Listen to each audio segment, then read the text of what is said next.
Bom, então hoje, depois de uma breve pausa, né, algumas semaninhas que a gente teve ausente, vamos retomar o nosso estudo. Então nós estamos no quinto capítulo, que se chama O Caminho Expiatório. É a segunda parte do livro 50 anos depois, do Emmanuel, né, ditado pelo Chico. Quando no nosso último estudo a gente estava vendo as consequências, né, de toda aquela mentira que a Cláudia Sabina e a Atéria acabaram promovendo dentro da família do Elvídio Lúcio, que acabou levando inclusive a Célia a ser expulsa de casa. E naquele momento, então nesse último estudo, a gente viu que a Atéria, ela por um peso de consciência, né, porque ela tem seguido as orientações do cristianismo, e ela, através então desse esclarecimento, ela se sente culpada e com necessidade de redimir. E depois que ela conta aquilo, uma série de fatos acontecem por consequência daquilo.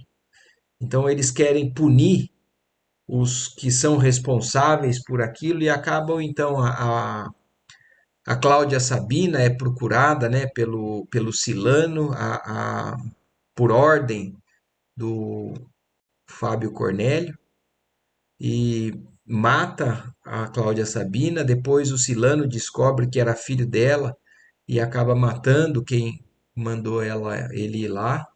E depois também o Silano morre. E também a Atéria encontra o mesmo fim, né? Quando ela estava lá na ponte, ela é assaltada e ela é morta pelos assaltantes e jogada no rio. Então, nós terminamos nesse momento. A Téria teve assim seus últimos instantes, como a expiar o torpe delito do passado culposo. Todavia, após examinarmos a derradeira provação da velha cúmplice de Cláudia Sabina, voltemos a seguir Elvídio Lúcio na sua pesada noite de sofrimentos íntimos. Somente no dia imediato aos funerais da mulher, conseguiu o tribuno reunir os filhos num gabinete privado, confidenciando-lhes as tristes revelações que desfecharam nos terríveis acontecimentos aniquiladores da sua aventura para todo sempre. Então aí somente depois disso é que ele conta, né, para a Alba Lucínia, esqueci o nome agora, a casada com o Caio Fabrícios lá. E aí, terminada a impressionante narrativa, então, quando ele conta para o Caio Fabrícios e a esposa, então Caio Fabrícios contou à esposa e ao sogro o encontro com Célia. Porque vocês se lembram, quando Célia foi mandada embora, ela pegou o caminho, né? E ela dorme naquela gruta, naquela noite em que, inclusive, o avô dela aparece espiritualmente para ela. Ela ouve alguém passando por ali, ela tem a expectativa de que pudesse ser alguém que pudesse ajudar ela. E essa pessoa era o Caio Fabrícios, o próprio cunhado. E que, na verdade, por ordem do Elvídio Lúcio, que diz que ela deveria ser considerada como morta, ele acaba se afastando dali e ele nunca contou a mais ninguém. E só depois dessa história que ele contou à própria esposa e ao sogro que tinha encontrado com ela 10 anos antes, quando se dirigia à campanha, chamado por interesses urgentes. Jamais aludira ao fato, considerando o voto formal de se lembrarem da jovem tão somente como uma morta sempre querida. Nunca esquecera aquele quadro triste da cunhada abandonada na solidão da noite, junto à montanha de Terracina, e muita vez recriminou-se de se haver mantido indiferente e surdo aos seus apelos. Então, apesar de naquele momento ele ter tido a coragem, né, de ir embora, e talvez ele achasse na época que era o certo a fazer, a sua consciência vira e mexe cobrava aquilo que ele tinha feito. Euvídia e seu pai ouviam-no tomados de mágoa e assombro. Somente aí, no exame de todos os sacrifícios da filhinha, ponderando os seus tormentos morais para isentar a família dos golpes da desventura e da calúnia, o filho de Quinéio Lúcio conseguiu despertar o resquício da sua sensibilidade para apegar-se de novo à vida. Então, o Elvídio Lúcio, depois de toda aquela tragédia de saber a verdade, a esposa morre, o sogro morre e uma série de fatos acontecem ali, ele perdeu totalmente o vício, né, a vontade de viver.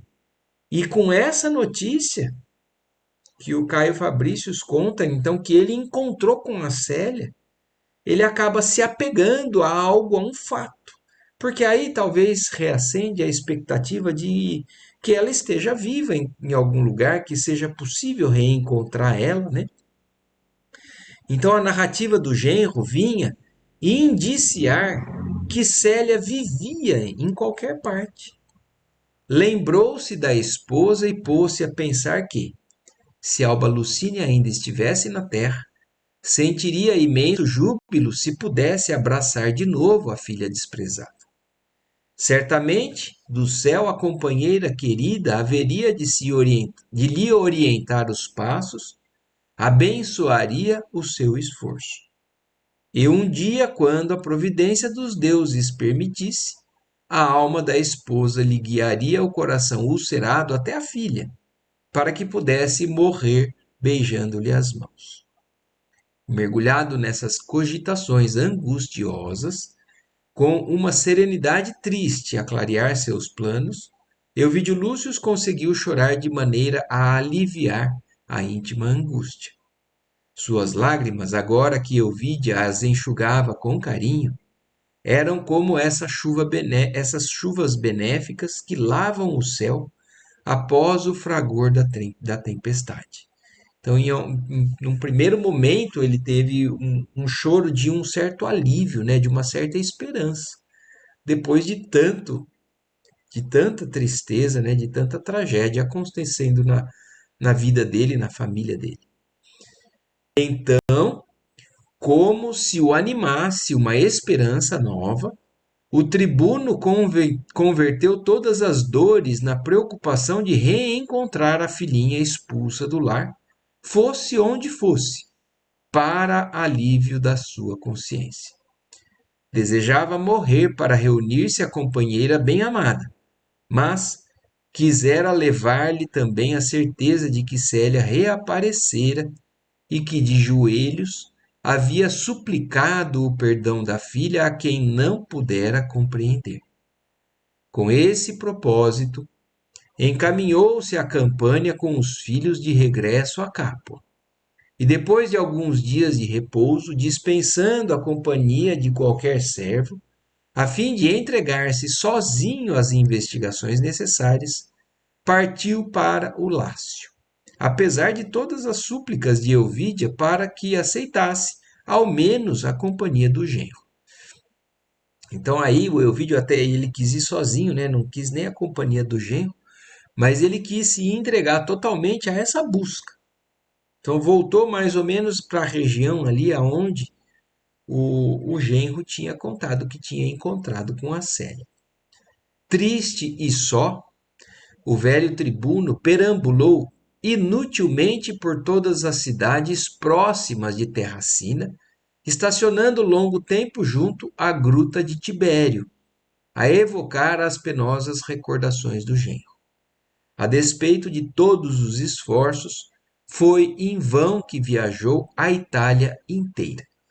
Então imaginem, né? Ele voltou lá onde ele tinha encontrado, mas a Célia até ficou um tempo ali, né, em Minturnes, com o velho, né, com o senhor Marinho, mas ela já tinha, depois da morte do Marinho, ido para Alexandria, onde ela teve, né, o acolhimento e depois a outra calúnia ali, né, daquele novo bebê que apareceu e que falaram, porque ela mudou assim na aparência, ela assumiu a personalidade do filho do Marinho com o nome de Marinho. Então, para todos os efeitos, a Célia agora é um homem, é o irmão Marinho. E aí aconteceu aquilo, que teve uma menina que se apaixonou por ele, mesmo não sabendo, né, mas ela era mulher, e que atribuiu a ele um desrespeito, né, e fez a gravidez que ela tinha tido com um soldado, ela colocou a culpa na Célia, que seria agora o irmão Marinho. E então, o Elvídio Lúcio está procurando a Célia por toda a região ali ao redor, onde ela tinha sido vista, mas não só ali, ele acabou indo atrás em toda a Itália. E por um ano ele viajou e sem encontrar a Célia. Assim que, decorrido um ano da morte de Lucínia, regressou a Roma abatido e desolado como nunca. Sentindo-se profundamente desamparado, era qual árvore frondosa singularmente isolada na planície extensa da vida, enquanto mantinha a seu lado as outras companheiras. Podia suportar os furacões violentos que desciam dos montes, mas, destruídos os troncos próximos cuja presença a fortalecia, era agora incapaz de resistir aos ventos mais leves dos vales obscuros da dor e do destino. Então ele voltou num certo desalento, né? Depois desse esforço, acendeu uma chama, né, de esperança, mas ele não conseguiu reencontrar a Célia. Recolhido ao gabinete, recebia tão somente a visita dos amigos mais íntimos, cuja palavra não trouxesse ao seu espírito atormentado qualquer lembrança do passado infortunoso. Um dia, porém, um escravo veio anunciar antigo camarada de infância, Rúfio Propércio, cuja história amarga dos últimos tempos ele bem conhecia. Apesar das suas próprias lutas, conhecera-lhe todas as desgraças e infortúnios. Elvídio Lúcio mandou-o entrar, sofregamente, como irmão de dores e martírios íntimos. Trocadas as primeiras impressões, Rúfio Propércio advertiu. Caro Elvídio, então um amigo de infância, que tinha passado por uma série de problemas, né, na vida dele.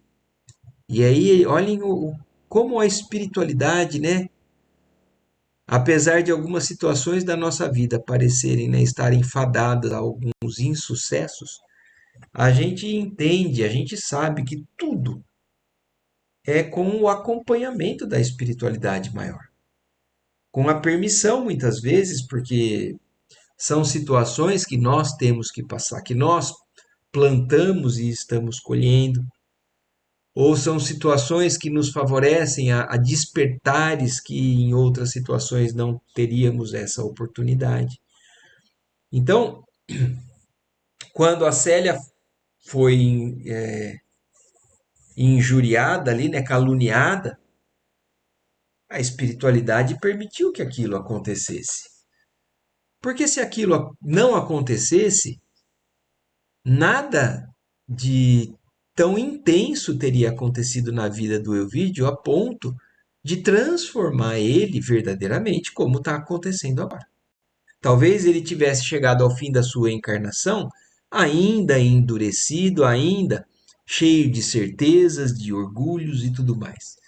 Então a gente entende que a espiritualidade permite ou limita, dependendo da do proveito que isso traz para a vida num olhar muito mais amplo do que o que a gente costuma analisar num curto espaço de tempo. A gente sempre analisa o hoje, o agora, o que eu quero, o que eu acredito, e se esquece que a sabedoria divina é muito maior, que não está punindo e está muitas vezes nos educando. Eu estou falando tudo isso porque vocês vão ver como as coisas vão acontecendo, né? Então ele ficou sabendo da fim. Então, até nisso eu fico pensando.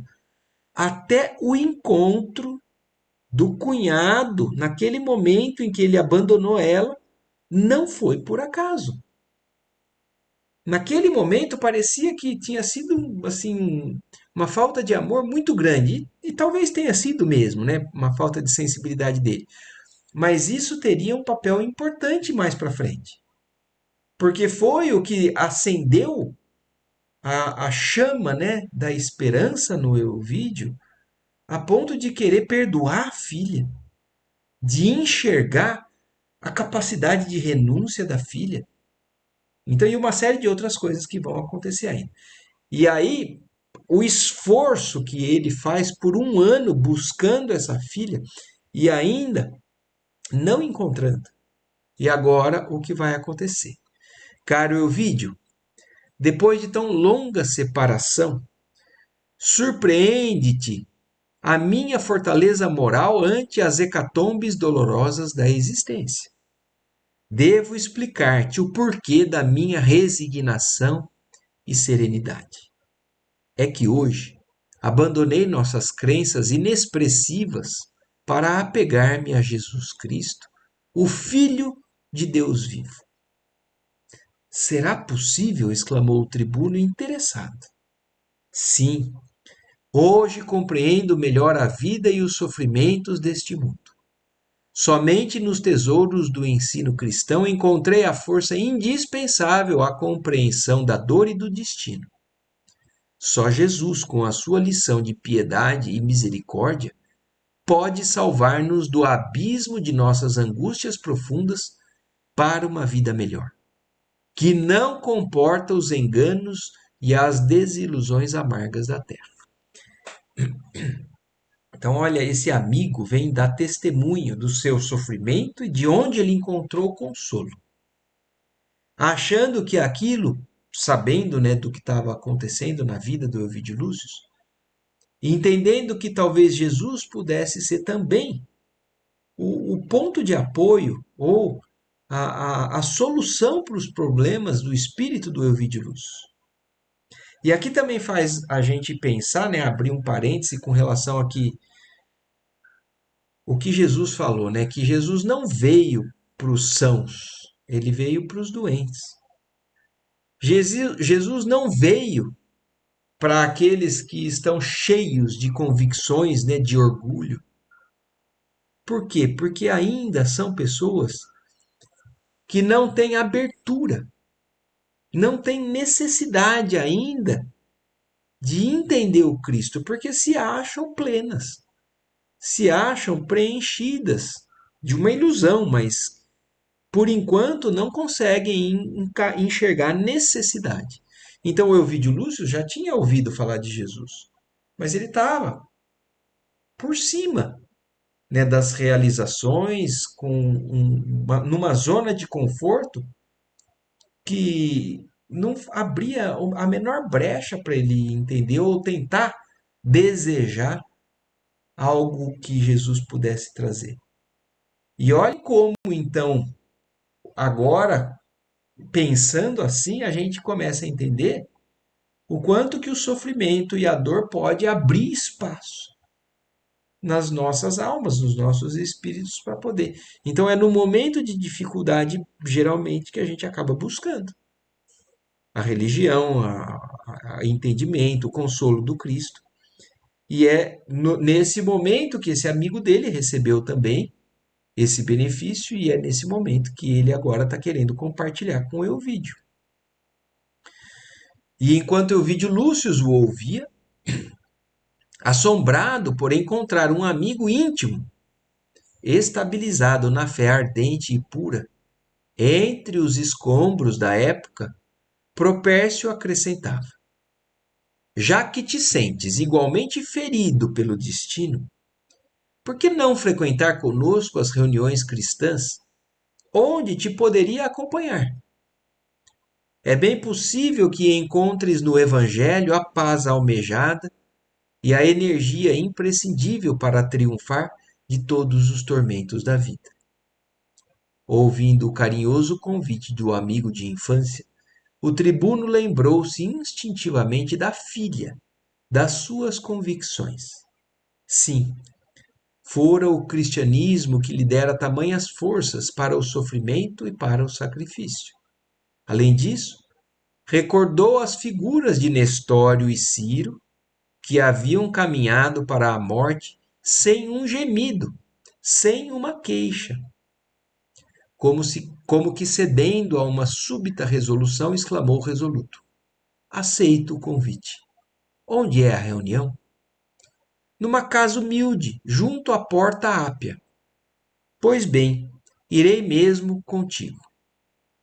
Rúfio despediu-se, prometendo buscá-lo à noitinha, enquanto ele passava o resto do dia em cogitações graves e profundas.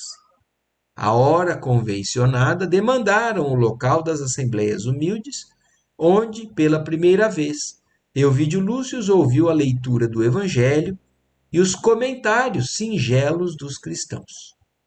A princípio, estranhou aquele Jesus que perdoava e amava a todos, com o mesmo carinho e a mesma dedicação. Mas, no curso de numerosas reuniões, entendeu melhor o Evangelho e, apesar de lhe não sentir as lições inteiramente, admirava o profeta simples e amoroso que abençoava os pobres e os aflitos do mundo, prometendo um reino de luz e de amor para além das ingratas competições da terra. Então, olha, aqui a gente vê também o seguinte: o Euvídio Lúcio ele está sensibilizado a ponto de começar a buscar ou aceitar Jesus, mas ele ainda está longe de compreender Jesus na sua integridade, né? Na sua em tudo aquilo que Jesus tem para oferecer. Mas já é uma brecha, já é uma abertura. Tem certas situações que aquele espírito ainda não transformado, mas já com sede de transformação, não consegue concordar, não consegue entender muito bem. Então ele tinha uma certa dificuldade em entender aquele Jesus que perdoava a tudo que fizessem, porque a cultura da época não era assim. E a amava a todos indistintamente. Então isso para ele ainda era alguma dificuldade. Mas ele já via algumas verdades, um certo consolo naquilo que Jesus tinha para passar. E seu esforço na aquisição da fé seguia o curso comum quando um pregador famoso surgiu um dia, naquele núcleo de gente simples e bondosa. Tratava-se de um homem ainda novo, inteligente e culto. Seu nome, Saulo Antônio, que fizera da existência um sacrossanto apostolado no trabalho da evangelização.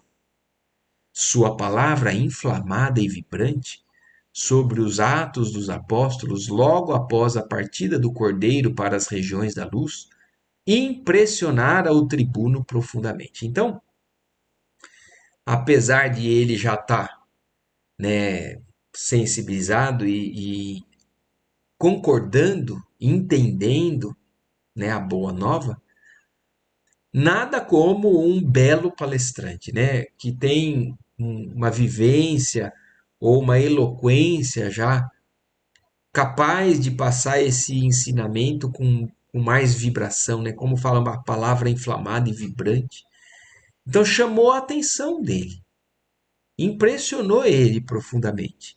Pela primeira vez escutava um intelectual, quase sábio, a exaltar as virtudes dos seguidores do Cristo, fazendo comparações extraordinárias entre o Evangelho e as teorias do tempo, que ele se habituara a considerar como notas de evolução inexcedíveis. Terminada a preleção inspirada e brilhante, Euvídio acercou-se do orador exclamando com sinceridade: Meu amigo, trago-lhe meus votos para que a sua palavra iluminada continue a clarear os caminhos da terra. Desejava, porém, ouvi-lo sobre uma dúvida que me nasceu há tempos no coração. E enquanto o pregador lhe acolhia as palavras com profunda simpatia, continuou: Não duvido dos atos dos apóstolos de Jesus, mas estranho que, de há muito tempo para cá, não haja mais na Terra organizações privilegiadas como a dos antigos seguidores do Cristo, que possam aliviar nossas dores e esclarecer-nos o coração nos sofrimentos. Então, o que, que o Elvídio estava com dúvida, né? Por que que, se o Cristo é tudo que está sendo dito, passou todas essas verdades, se o que o Atos dos Apóstolos diz, né, no Evangelho sobre a continuidade desses apóstolos promovendo milagres, fazendo curas e falando tão assim convincentemente como Jesus fez, por que que não existe mais isso? A gente está falando, né, de algo que está acontecendo há mais, né, do ano 140, 150 depois de Cristo. E aqui então ele está questionando isso. Não duvido que os apóstolos tenham feito isso, mas por que que não continua acontecendo? Por que que uma instituição séria não continua fazendo a mesma coisa? Meu irmão, replicou o orador sem se perturbar, antes de recorrermos aos intermediários, urge prepararmos o coração para sentir a inspiração direta do Cordeiro. A sua objeção, porém, é muito justificável. Contudo, cumpre-me esclarecer que as vocações apostólicas não morreram para o mundo. Então, a primeira coisa que o Saulo Antônio fala, né, é que realmente a gente não precisa que outros venham continuar confirmando o Cristo, né, dando provas de que o Cristo é a verdade, fazendo curas e milagres, porque, como ele falou, é necessário que a gente tenha essa ligação direta, que a gente acredite sem precisar de intermediários. Mas, ao mesmo tempo, ele também vem e responde um pouco daquilo que ele tinha de necessidade. Ele fala assim: contudo, eu vou te falar que não morreu. Essas instituições, ou esses exemplos de cristãos mais verdadeiros na sua essência, né, ainda existem. Em toda parte elas florescem sob as bênçãos de Deus, que nunca se cansou de enviar até nós os mensageiros da sua misericórdia infinita. E depois de ligeira pausa, como se desejasse transmitir uma impressão fiel de suas reminiscências mais íntimas, Saulo Antônio acrescentou convictamente: há alguns anos eu era inimigo acérrimo do cristianismo e dos seus divinos postulados. Então, olha só, mostrando mais uma questão aqui, né? Esse que hoje é um pregador inflamado, era uma pessoa culta, né? Ele assumindo, eu já fui contra também, já não entendi o cristianismo em determinado momento da minha vida e combatia isso. Todavia, bastou a contribuição de um verdadeiro discípulo de Jesus para que meus olhos se aclarassem buscando o verdadeiro caminho. Ainda hoje, lá está ele, franzino e humilde como uma flor do céu, inaclimatável entre as urzes da terra. Trata-se do irmão Marinho. Então, olhem isso, vocês têm noção de como o Elvídio Lúcio está sendo conduzido para reencontrar com a filha? Foi chamado por um amigo antigo, levou ele numa reunião cristã. Alguns passaram por lá, ele começou a receber o cristianismo. E aí vem alguém que teve contato com a Célia, agora atual irmão Marinho, lá no Egito, né? E agora traz esse exemplo, esse testemunho. Falou assim: essa pessoa me transformou. Essa pessoa é alguém vivo ainda, que é um exemplo fiel do cristianismo verdadeiro. Então, trata-se do irmão Marinho que, nos arredores de Alexandria, constitui uma bênção de Jesus, permanente e divina para todas as criaturas. Imagem do bem, personificação da perfeita caridade evangélica, viu curar leprosos e paralíticos, restituir esperança e fé aos mais tristes e mais empedernidos. Ao seu tugúrio miserável acorrem multidões de aflitos e desamparados, que o venerável apóstolo do Cordeiro reanima e consola com as lições profundas de amor e de humildade.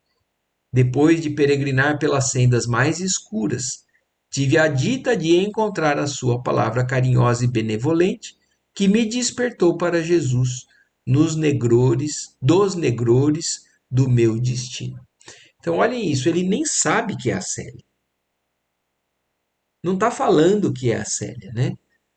Mas é alguém que ele tem sede de encontrar, alguém nos moldes que ele tem sede de encontrar, porque ele precisa, né, desse consolo maior de um cristão mais próximo da verdade do Cristo.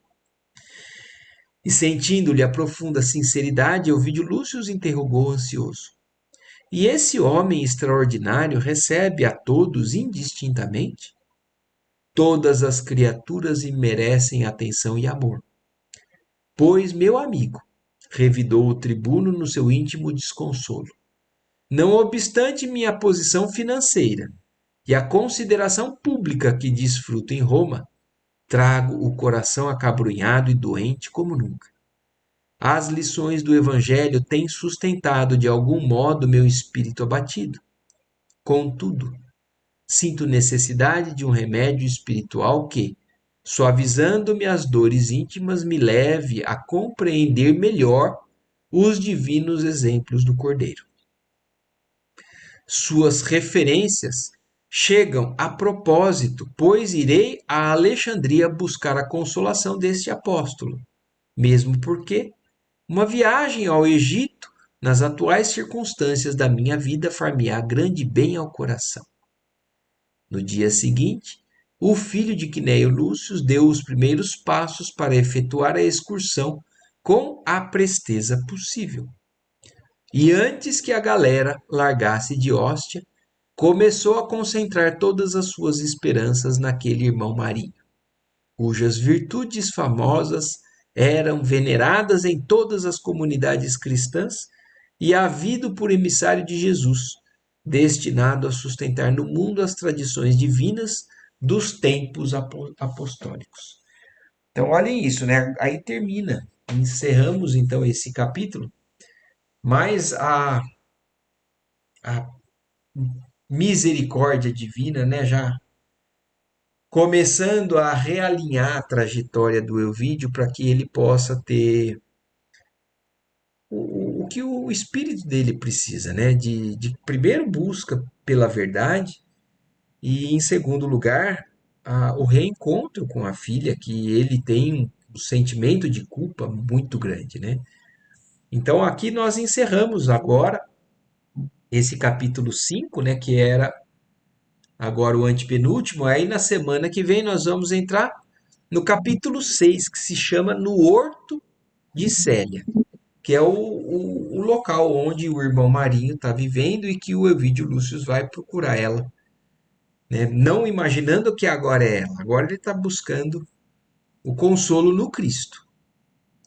Mas aí o que nós vamos acompanhar, né, e saber só depois, certo? Ô Marco, Diga. o Saulo era o Saulo? Não, esse Saulo, ele era um Saulo Antônio, inclusive, né? Não era Saulo de Ah, Tarso, até porque verdade. depois Paulo de Tarso, nessa época, ele já era até desencarnado, né, Ádila? Ah, tá. Porque ele teve na Ah, época foi que Jesus antes, passou, já né? está no ano 150. Ah, É um outro verdade. Saulo, mas Tá, alguém isso. também que foi convertido, apesar de ser um perseguidor também do cristianismo, né? Por isso que pode gerar essa confusão, né? É, confundi. É, Verdade. mas é isso, certo? Certinho. Olha que lindo que tá. Depois de tantas coisas que a gente julga, né? Tanta tragédia, por trás disso tudo tem sempre, né? Uma orquestra divina com uma, sim, tudo muito bem organizado, né? E é isso aí. Então, maravilha. Então, vamos agradecer a Deus, né, mais uma vez pela oportunidade e uma ótima noite, uma ótima semana para vocês. Beleza, Gandolfo? Boa noite, boa semana. Beleza. Até mais. Obrigada, Tchau, tchau. Márcio. Até semana que Até vem. semana que vem.